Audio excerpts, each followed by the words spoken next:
Bonsoir à vous pour ce nouveau Un jour, un psaume. J'espère que vous allez bien. Alors on est dans la période du couvre-feu, mais la Bible n'est pas sous couvre-feu, ni les bénédictions de Dieu. On partage ce temps à 18h, juste à l'ouverture du couvre-feu pour dire, dans ces moments-là, on est ensemble. On est ensemble dès le matin à 7h. J'espère que vous suivez No Jesus Coffee pour vous encourager. C'est environ une vingtaine de minutes, 30 minutes pour partager votre matinée.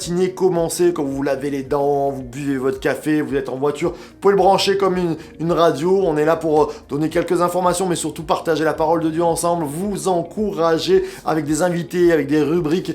Et c'est tous les matins, mais le soir, eh bien, c'est un jour, un psaume. On prend un psaume ou une partie d'un psaume, parce que quelquefois les psaumes sont plus longs, et on le travaille ensemble, et surtout on se nourrit de la parole de Dieu. Aujourd'hui, nous allons prendre le psaume 6 en ce mercredi, et nous allons donc lire ce psaume 6 au chef des chantres, donc c'était chanté, et c'était distribué à la chorale, on va dire, avec instrument à cordes sur la harpe à 8 cordes, psaume de David. Éternel, ne me punis pas dans ta colère, ne me châtie pas dans ta fureur, et pitié de moi, Éternel, car je suis sans force. Guéris-moi, Éternel, car mes os sont tremblants, mon âme est toute troublée. Et toi, Éternel, jusqu'à quand?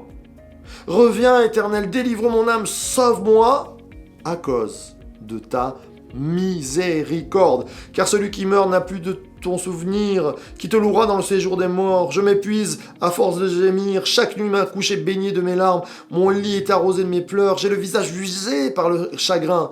Tous ceux qui me persécutent me font vieillir. Éloignez-vous de moi, vous tous qui faites le mal, car l'Éternel entend la voix de mes larmes. L'Éternel exauce mes supplications, l'Éternel accueille ma prière. Tous mes ennemis sont confondus, saisis d'épouvante, ils reculent soudain, couverts de honte. Amen, amen et amen. Un psaume un peu difficile, un psaume triste, j'allais dire, combien cette image est forte quand il dit l'Éternel entend la voix de mes larmes, comme si les larmes de David parlaient, comme si elles étaient imprégnées, il dit imprégnées dans sa couche, imprégnées profondément, il n'est que larmes, son discours, sa communication est larmes. Et alors, on pourrait... Ça arrive dans nos églises, vous savez, ça va pas bien, on tape sur l'épaule, on dirait, allez, on va prier, ça ira mieux. Je crois que le cœur de l'homme passe par des troubles quelquefois, et de la femme, bien sûr, qui sont bien plus profonds et bien plus difficiles à guérir qu'une petite tape sur l'épaule. On a besoin, je crois, de ressembler à Dieu. Et le cœur du message nous dit, comme on le disait hier, celui qui est miséricordieux, les chachamim, l'intérieur, hein, miséricorde en hébreu, la matrice, l'utérus de la femme, c'est chachamim, la miséricorde. Dieu veut mettre en place cette miséricorde comme un père. Il est ému de compassion par tout son être intérieur, il veut nous secourir. Et je crois que si nous ressemblons à notre papa, et bien dans l'église, on doit aussi avoir ce cœur de compassion pour ceux qui souffrent. J'aimerais te dire ce soir, et je pense à plusieurs en ce moment, par exemple notre sœur Cécile qui passe par des moments difficiles, je veux te dire, on pense à toi, à nos anciens, Madame Ledoux, qui quelquefois est coupée un peu à cause de ces moments de solitude. On pense à vous et avec miséricorde, on pense à vous dans vos larmes. Et peut-être que je ne te connais pas, mais que tu passes par des moments de souffrance, je veux te dire, le Seigneur pense à toi, mais l'Église aussi. Vous savez, quand on passe dans nos moments de prière, on aime louer Dieu, mais on aime aussi prier pour les gens qui ont besoin de secours. Et je crois que ce soir, l'Église que je représente, l'Église source de vie, si nous sommes une source de vie, c'est aussi que nous sommes une source de miséricorde comme celle de notre Père.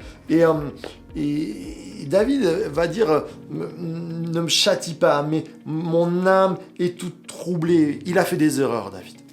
Et David souffre à cause de ses erreurs, ses fautes, son péché.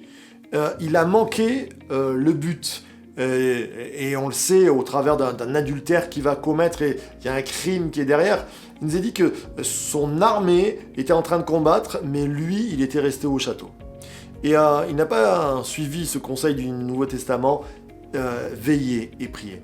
Et ce que je vous invite à faire, là, après ce psaume 6, c'est peut-être de veiller sur votre âme qui peut-être est en souffrance, parce qu'il y a une délivrance pour vous.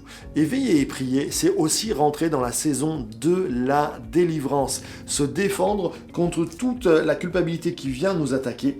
Et David dit, c'est presque un marchandage, c'est beau avec Dieu, mais dans le séjour des morts, personne ne te loue, moi j'ai envie de te louer. La clé est là. La clé repose dans j'allais dire deux clés, la miséricorde de Dieu, mais aussi la louange. Et ce ne sont pas les pierres qui vont te louer ce soir, mais ce sont les vivants. Est-ce que vous êtes en vie encore ce soir? Et même s'il reste juste un lumignon qui fume, Dieu veut souffler dessus, le Saint-Esprit veut souffler pour que dans la louange, tu reprennes vie. Alors on va le faire ensemble. Je veux t'accompagner ce soir dans cette soirée qui commence alors que c'est le couvre-feu.